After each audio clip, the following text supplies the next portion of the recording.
A better future can be found in your past life, that is. Get ready to dive deep into my confidential files and conversations with clients. I'm Dr. Toni Reilly, Doctor of Spiritual Psychology, specialising in past lives, reincarnation, and the afterlife. Uncover the mysteries and the purpose of life, of birth, grief, and death, and the human experience for self-awareness, personal development, and well-being. I wrote the book, Awake, the Purpose of Life and Why You're Here. So strap yourself in as we discuss time travel, past lives, reincarnation, transcendent experiences, and how the afterlife weaves into why we are here. Welcome to our first show. I'm your host, Dr. Toni Reilly. I've specialised in past lives, reincarnation, and the afterlife for 2 decades, more than 2 decades. I've been wanting to showcase how past life regression is the gateway to a better life. I want you to understand how it works as the most powerful healing process, and to tell you in everyday terms exactly the types of emotional, physical, and psychological symptoms that we can address. Each show, we will feature a guest who's had a past life regression or an in-between live session with us, or sometimes spontaneously. So you'll get to hear from the client's perspective what their experience was like. You will hear what symptoms they sought out and what they were hoping to fix by having past life regression. You'll hear when they came out of curiosity and still something unexpected is healed. It might get emotional. It might surprise you at times, but rest assured, you will be touched deeply and your view of life will grow. It will expand. Our focus is on how past lives and beyond weave into your purpose of life and why you are here. And my book, Awake, the Purpose of Life and Why You're Here, is the inspiration for this podcast. If you are slightly curious about the afterlife, past lives and reincarnation, then you are in the right place. Sometimes I will have a co-host. That will be my daughter Coco or my colleague Tanya. Sometimes they'll join me to discuss the therapeutic outcomes and how our client sessions impacted their lives. We will share the intricate details of how the past lives recalled are relevant to this life. You will find it intriguing, engaging, and insightful, all at the same time. What you hear may resonate so deeply with you that your life takes a turn that you were not expecting, yet it leads you to a beautiful new phase in your life. Occasionally, we'll feature episodes sharing stories from our personal experiences, the ones that shaped us. So we're doing this live each week here on our YouTube channel, and we really need you to subscribe and let others know that we can so that we can reach many with this information. There's no turning back once the awakening strikes. Now, the show will go something like this.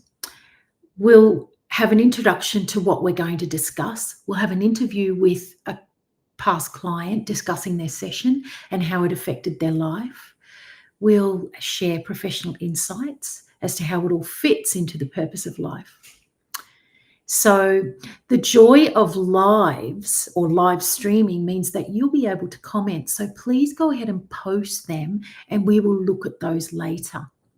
So for now, let's get on with our first extra special guest. Well, today she's a guest.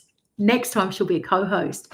But today we have my daughter Coco in the studio to set the tone for our podcast in this launch episode. Coco can tell you, but she asked to be regressed since she was 8. It didn't eventuate until she was 18. And we had some mind-blowing results, maybe even more that we can talk about today. But we're going to discuss the details of one of the past lives that she recalled and the issues that were healed. So with that, I want to welcome Coco. Hey, Coco. Hello, thanks for having me. Thanks for joining today and being our very first guest on Awake, the Purpose of Life. So with today's interview, I've got questions for you. So the first question is, what made you have past life regression in the first place? So just as you mentioned before, I have wanted one or had wanted one since I was quite young. And seeing you work within the space and have clients and things, and my brother and sister had one, so naturally I thought I should be next, or be next in line. And eventually 10 years later, I guess after I first asked you, it happened, and that's the life we're discussing today. Woohoo! Okay, well, I'm excited to get back into it.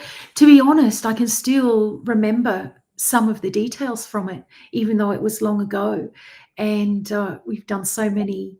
We both have done so many since. It's something that you don't seem to forget, is it? Well, not forget entirely anyway. How what turns up in your past life, especially your first one, and that's the one we're going to talk about today. So I'm wondering if you can tell us about that first past life that you recalled. Yeah, so I guess I'll do a brief breakdown. So when I landed in the life, I started as a young male. My age was 33 and his name was Billy. And I was wearing Converse sneakers, shorts, and a t-shirt. And I thought to myself, it was in the 80s. When I landed, I felt desperately sad and knew it was to do with the loss of someone. And from there, we went back to meet my parents when I was 4, and I saw myself playing quietly as my father yelled at my mother. I was showed a scene that broke that down, and during that, I was quite tuned out and I guess ignoring it or playing with my toys and things just because it happened so often. And eventually, that led to my father leaving because he was an alcoholic and quite abusive to my mother. That was around the age of 5.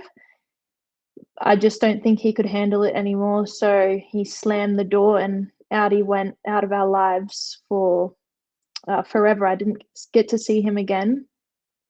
And from then on, I had to step up as a 5-year-old boy and take care of my mum, who was a very lovely and kind woman, very supportive. She was fantastic, and just wanted only the best for me. So I guess we supported each other throughout most of my life, and that's the role I had to take on. And moving further through my life, my next scene, I had finished school. When I finished school, sorry, like year 12 school, I went to college and studied architecture. And I met someone whilst I was studying. Her name was Grace, and she was actually studying to be an architect too. And we were close and had a lovely relationship. And we moved in together after I had graduated, or after we graduated. And I did really well in my work. I was quite smart, and I saw that I was respective and innovative with my ideas and thoughts. I always regularly visited my mother to make sure she was all right, and we would just catch up and talk about my life. We were quite close, so it was natural and easy to converse and go over there to see her. And I always made sure she was all right throughout my life. However, our relationship created a lot of pressure to choose between either Grace, my partner in that life, or my mother. And that led to Grace and I over the years drifting apart. It just happened naturally. I did love her, but she had felt as she was unfulfilled and no longer in love with me. So that began with many issues for myself personally, as we'd been together since we were teenagers. And when I was 38, Grace finally had left me. That put me into a deep depression, and from that point on, during my regression, I just felt very sad and low emotions. I didn't find any interest in anyone else, didn't have a new partner. It was basically just maintaining my relationship with my mum and trying to get through life as best as possible. And I did lose interest in my work. only managing to see my mother, that was the highlight of my day, I guess, but even that wasn't enough. And I did see myself receiving accolades for projects that I won, awards, and even that did not lift my mood. And then I'd lost the will to live when I was 43. I wanted to release and I guess leave the life. So I decided to leave Earth, and I did hang myself, sorry. And as my soul left, I remember this really clearly. It was so peaceful. Yeah, and that was how it ended. You just recounted that so nonchalant. So at the end of this, I've got more questions for you first, but at the end of this, we're going to discuss a little deeper Mhm. dying by suicide, because it's a very, very misunderstood topic. But Yeah. before we get into that, let us look at some questions for you so that we can help our listeners understand. So Yeah. I want to know if you could recognize how what you recalled associated with your life at the time that you had the session. Could you assimilate it into your life? Did it make sense why you'd recall that particular life?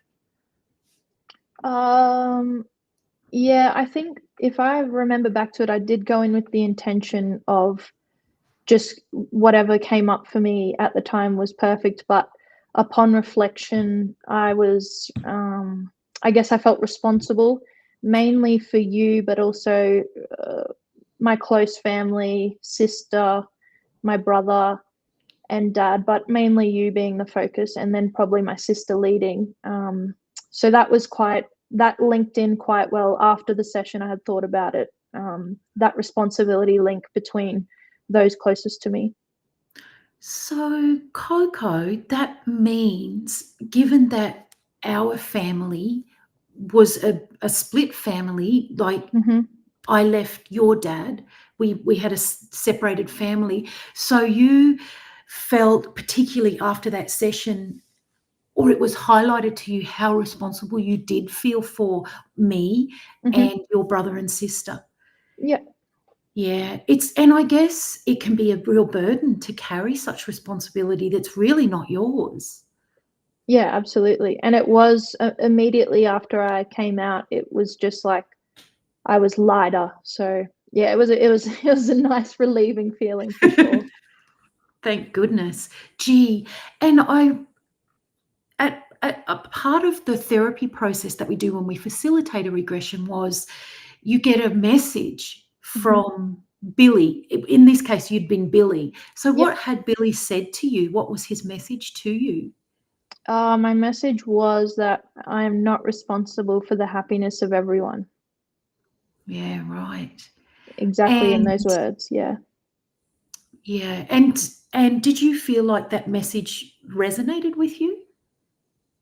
Yeah, I think so. As I said, I think probably more after in there while you're getting all the information, it's quite a bit. But upon reflection after and debriefing the session, yeah, I definitely had some epiphanies or links between my current life and that past life, which I was shown. Wow. And something else he said was, or when we prompt for what did what did your soul set out to experience in that life? What was it about? And do you remember what you said or what the answer was? Was it love? Yes. Yes, Yeah. that's what you were told, that session or that lifetime was to experience love. Hmm. And what what to you, what felt about love in that session? What did you take from that being your experience of that lifetime? Yeah, I think it was, and I believe what I said at the time was it was a challenge with the mum and the partner, probably a constant pull, almost like a left and right. There was two roads all the time that could have been taken. So yeah, a bit of divide. So I don't think it was as successful as it could have been or should have been. Yeah. Well, I guess in some ways what's happened there is there's two types of love, because the love for a mother that you had really strongly in that lifetime is quite a Mhm. different love to being in love with a partner, isn't it? Though Mhm. I think if those two people or one of those people feels like someone's taking a bit of their share, which maybe is what happened because you said that there were issues, or maybe Yeah. Grace felt, I don't know. I don't know what she felt. Maybe she felt neglected, or that there was too much attention being given to your mother. Yeah, yeah. Yeah, it was it I think she did feel like that. But I remember he was quite a loner and didn't have many friends. So it was basically all the time the choice between those two. Yeah. Yeah. Wow. It's a lot when you think about it. Absolutely.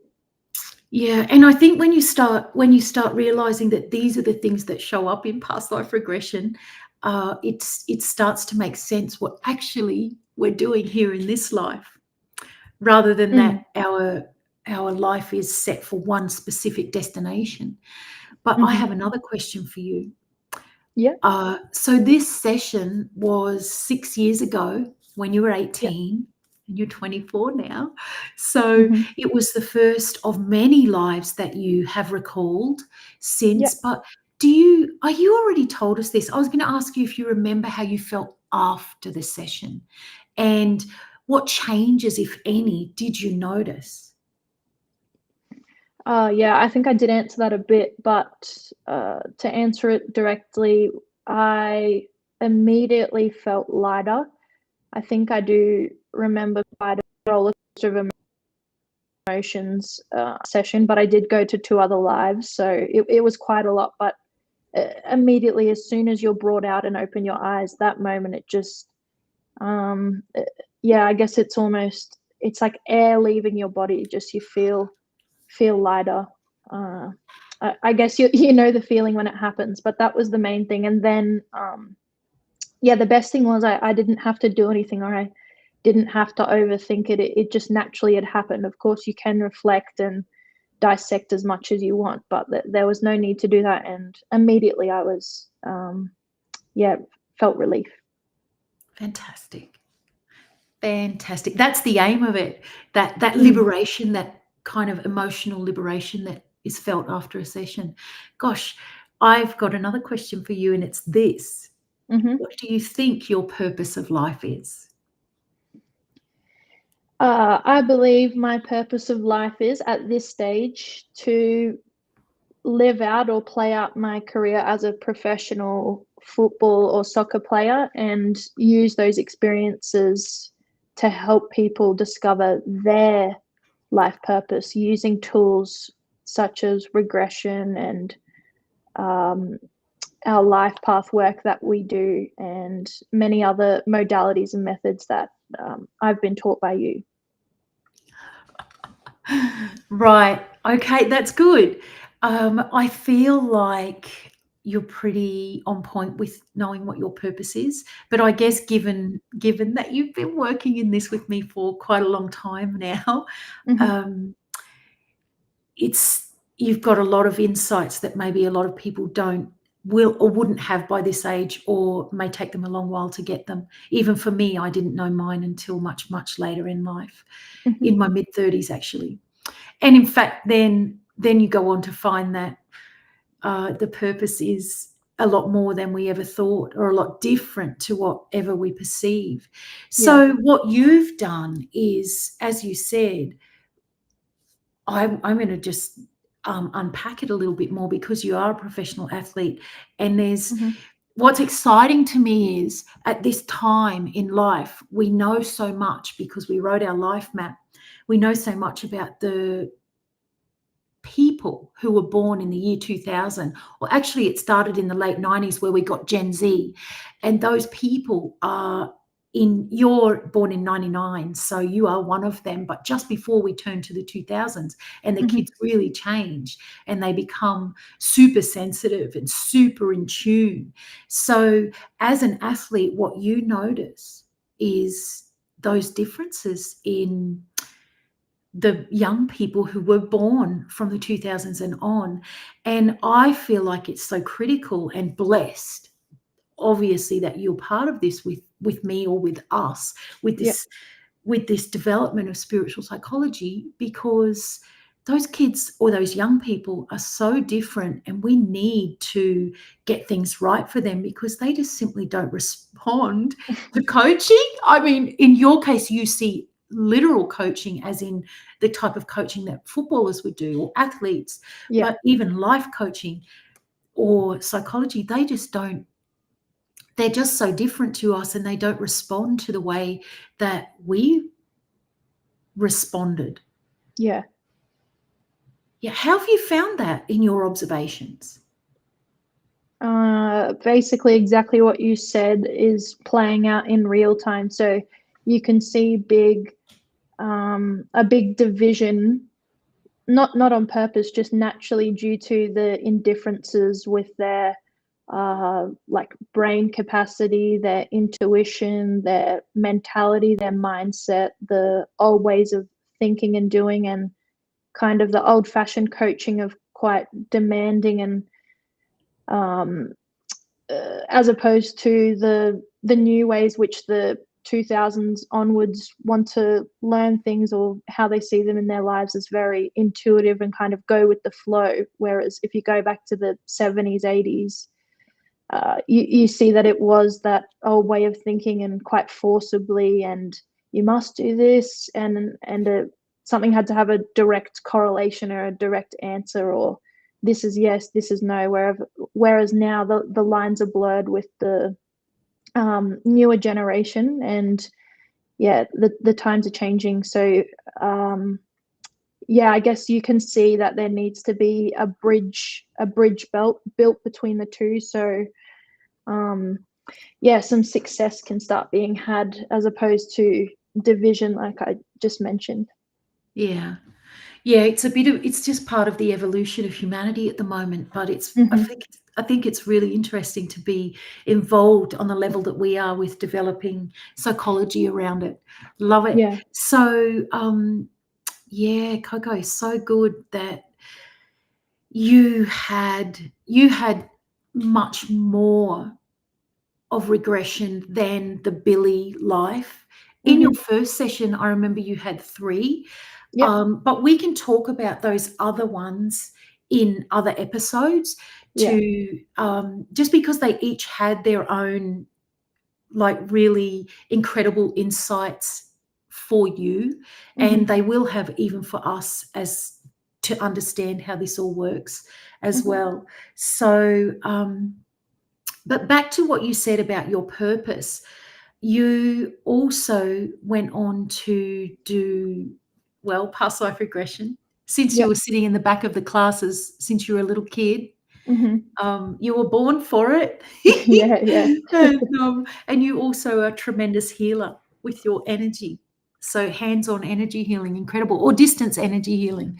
Yeah. So it's really exciting to have you involved in this. And I feel like your generation is critical to to bridging Hmm. because I think speaking in the language of who we're aiming this big change at, or actually we are adapting to them because they really are here to ruffle things up and change things. So it's really exciting. I'm very happy you're on board.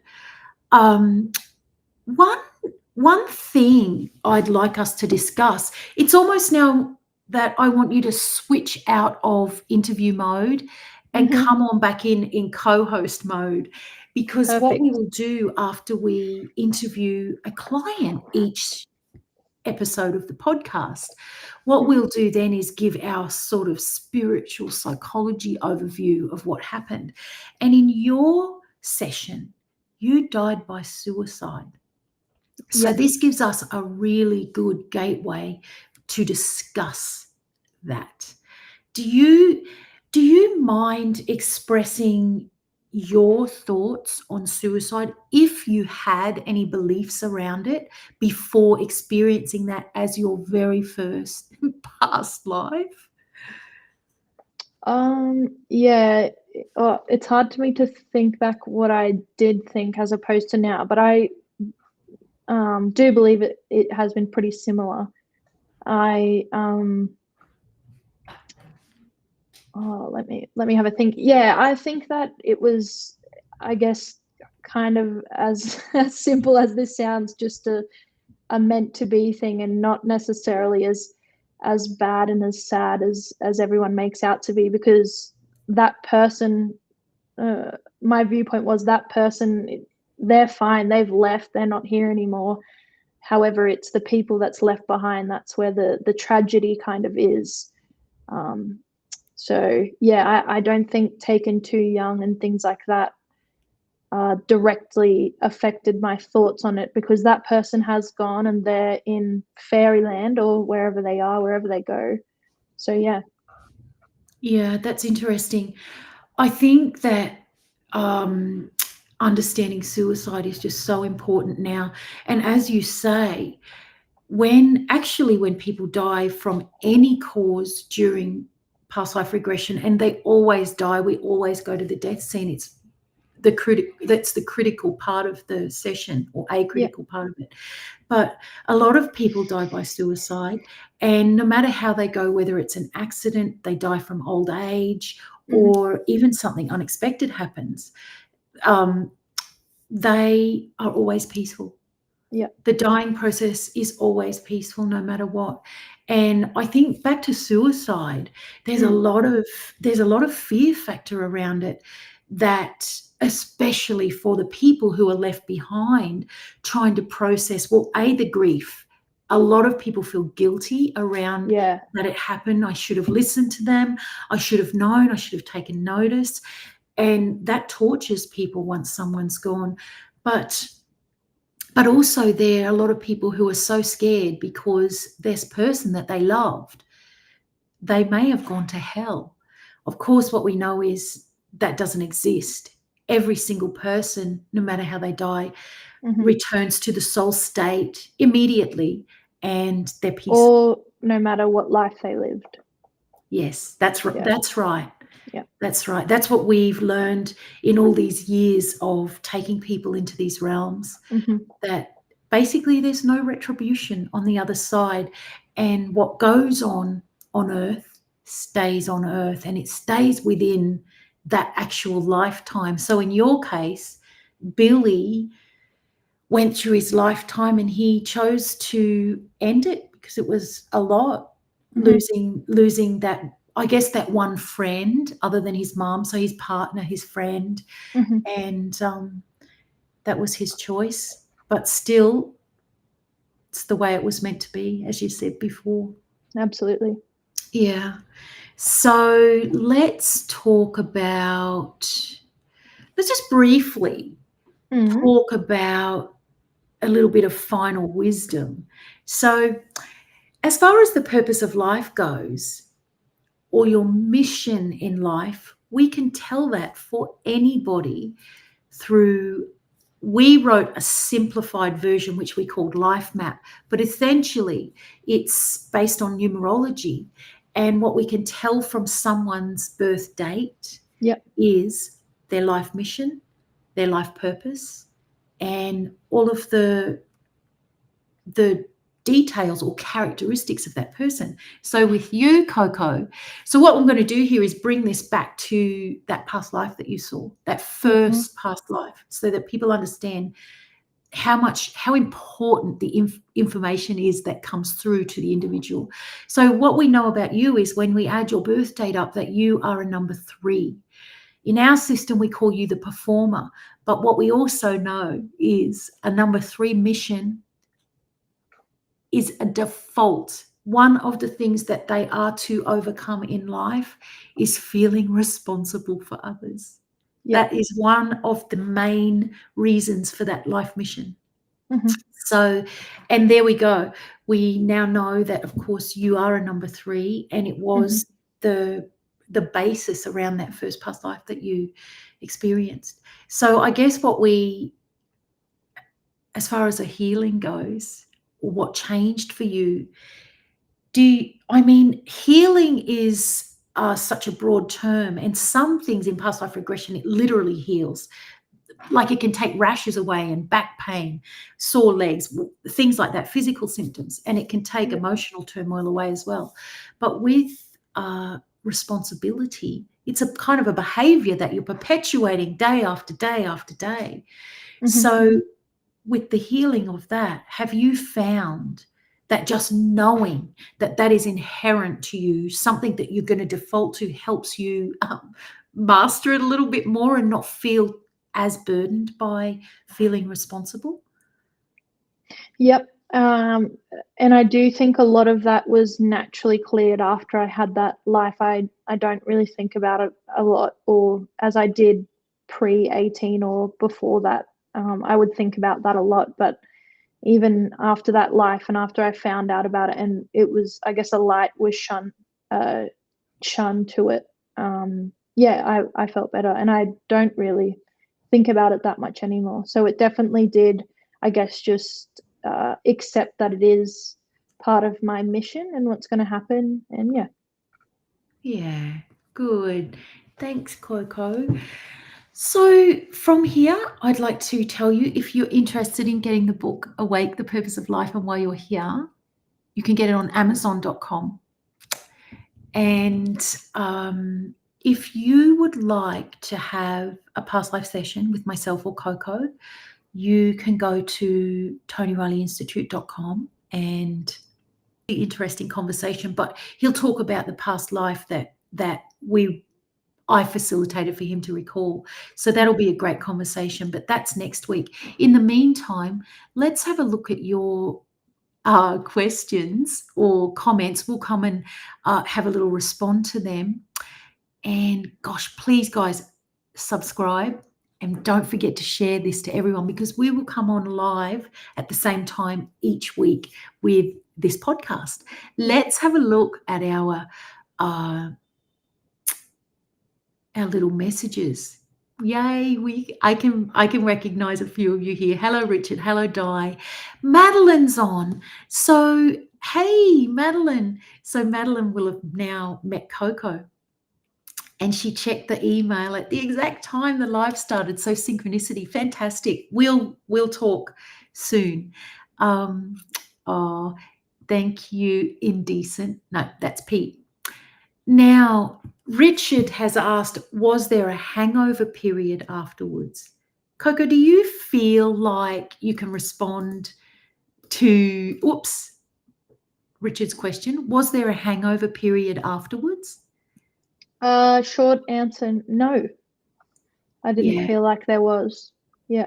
As soon as I got back into my everyday life or went out for lunch after, it was just not a second thought about it. Just yeah, could move on quite easily. Yeah.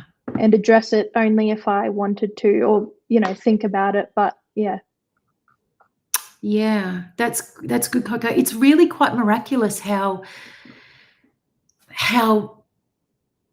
healing it is almost in that instant. So no hangover period. It's a great question. Yeah. Gloria said, I must be such a proud mama. I am. Let's see here. We've got another question. What do you think about self-hypnosis meditations that you can find on YouTube focused around past life regression? My opinion is go ahead and do them. I'm totally for them. I feel like not everyone has the means to afford a facilitated session. Not everybody needs to have a facilitated session. However, I think that you get a whole lot more information when it's facilitated. But to do these meditations on YouTube, I think if you find someone's voice that you like, some people get prolific information from them. We have a free guided meditation on YouTube and instructions for what to do. I suppose the potential is with a do-it-yourself meditation is you might come out still with questions, in which case ask your questions and go back in and do it again. Yeah. So, yeah, I'm all about those self-guided meditations, but I'm also very much about, if there's any residue, then find yourself a facilitator, because we really know what to look for and how to get to the core and really help you understand how it fits into this life so that it's clear for you. Let me take this off. There we go. Also, Richard says that he's just done 4.5 hours regression yesterday. That's long. Wow. That's a long regression. So I think when you do a really long regression like that, first of all, can I say, it's your soul who gives you what you get in regression, whether you do a self-guided one or you have it facilitated. That's why I feel like it's okay to trust what comes to you. It comes from your soul. Therefore, if you've been given 4.5 hours of regression yesterday and explored 4 lives and you feel exhausted, you must process it. Four lives is a lot. There's a lot in there for you to reflect on, and I think reflection can be pretty exhausting. So take the time to reflect and let your body, let your physical body process. Some people cry actually a lot after regressions. Depends what it's triggered for you. So, and it's okay. It's part of the healing process. Okay, we've got a link there to the our YouTube guided meditation, if anyone would like that. We also have trained lots of people who do this too. So if we do our sessions predominantly on Zoom, but if you want someone in your area because you like to see them in person, or you have a vibe to see someone else, then we can help you find other people that we've trained. Now, what have we got here? A question from Karen. How do you know what's a real past life or what might be imagined? Coco, do you have a go-to response for this? It's something that almost probably every person who has regression wants to know. Yeah, I think in the context, when you're doing it yourself or having your own guided meditation, it might be a bit different. But if you're definitely having a facilitated recall session, I think that what you're seeing for some reason is what meant to, even if it feels made up. The most important thing is to trust. And if you're seeing it, whatever it is, there must be a reason for it. So that's what I would say. Yeah, that's really our go-to assurance. If it's come to you in that moment or in that session, it's meant to be in your awareness. So you have to trust that that's how it's meant to be. And I think whether you feel like you imagined it, when people do get visuals, they drop in. They drop in. So it's not something that you have to conjure up. The thought drops in if you can't see. And usually another big telling thing is there's emotion in there. You didn't see this past life that Coco's just described to us. She got emotional in there, and you can't stop it. It overwhelms you. And I say overwhelm, what I mean is you can't stop it happening. So you're lying there real peaceful, but these tears are arising. So that's assurance that you haven't made it up as well. So yeah, good question. Now, yeah, Richard's saying he's got lots to integrate. You do. I think that we can wrap up our podcast. If you can let anyone know, we will be back the same time next week with Simon Bown. He's fabulous. Thank you so much for joining us for our first live podcast, and it's been a delight to have you. So hit subscribe and come again next week. Thanks, everyone.